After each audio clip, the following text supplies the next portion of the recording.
Good morning, good night, good evening. দিনটা ছিল শনিবার সকাল।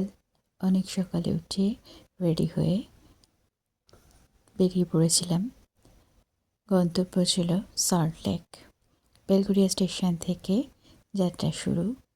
তারপর সেখান থেকে আমরা সল্ট লেক চলে গেলাম সবাই মিলে।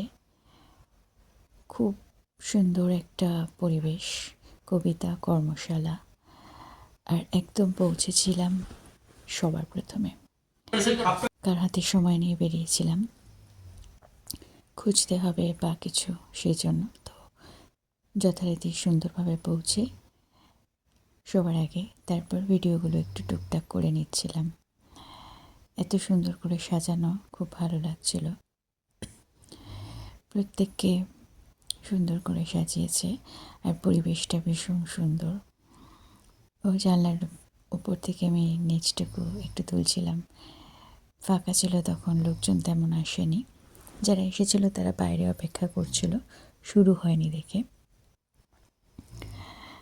তারপর রাস্তা দিয়ে লোকজন দেখার পরে নিজেকেও একটুখানি দেখছিলাম কীরকম লাগছে, সাজটা কীরকম হয়েছে, এই পরিবেশে আমাকে কেমন লাগছে সেটা মানিয়ে নেওয়া যায় কি না।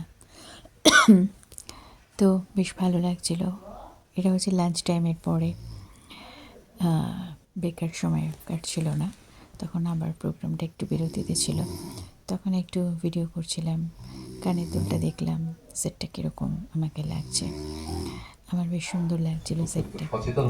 তার এইগুলোকে আমরা যেমন কবিতা পড়তে পড়তে আমরা তো ভাববো, এবং ভাবতে ভাবতে আমাদের মধ্যে কবিতা জন্ম নেই, এবং তখন কিন্তু আমার ভাবতে সত্যি ইতিহাসটাকে এইভাবে লেখা যায়, এইভাবে। প্রোগ্রাম শেষ হতে আবার বাড়ি ফেরার উদ্দেশ্যে বেরিয়ে পড়েছি। তখন সেখানে যে বড় বড় ফ্ল্যাটগুলো, আমি তো রাস্তা চলতে গেলে ছোট ছোট সুন্দর একটু একটু ভিডিও তুলে নিই, বেশ ভালো লাগে নানা রকম জায়গা।